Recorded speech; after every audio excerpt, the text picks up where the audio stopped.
Now that you are aware of the kinds of light sources available to us with Blender and Cycles, the next step is figuring out how to use those tools to achieve an appealing light setup. And so to demonstrate this, I'm going to focus on one object, our shader gizmo, deleting these objects on the right side, and then moving our shader gizmo into the center of our frame.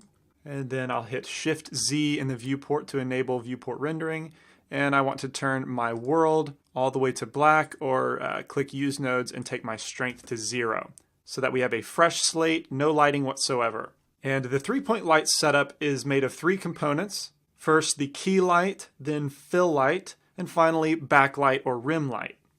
And so we're going to start with the key light. I'm going to add a lamp, area lamp, and move that up so that we can start to see some illumination. I'm going to rename this area key with, let's say, a lamp prefix.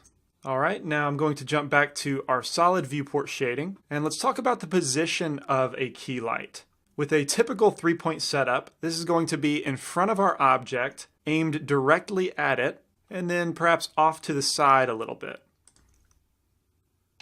So that when I jump into my camera view and hit Shift Z, you can see what this orientation gives us.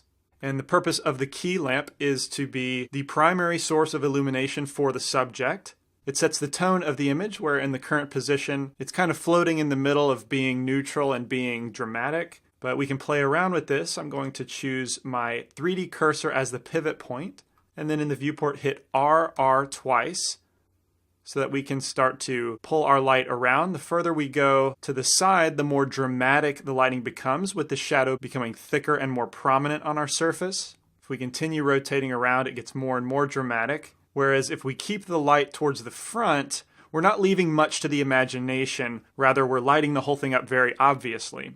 And so for the sake of this demonstration, I'm going to keep it pretty basic and fundamental. Maybe pull it down a little bit so that our shadow creeps backwards, and push it off to the side a little bit more, just to get a little more shadow on that left side.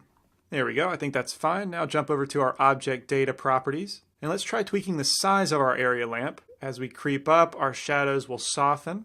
Yeah, I think something like 0.5 is good. I don't want it to be too harsh, and let's enable multiple importance sampling.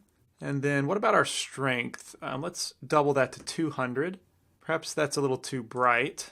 I actually think 100 was a good value, though 50 is not too bad. A way to determine how strong this light should be is to jump over to the material, and if we take a look at our diffuse color, if we match this value, that's a pretty good indication that our light or lights have a well-balanced intensity. And so this color looks to be a little bit brighter than what we see in our render, so I think 100 was a good value.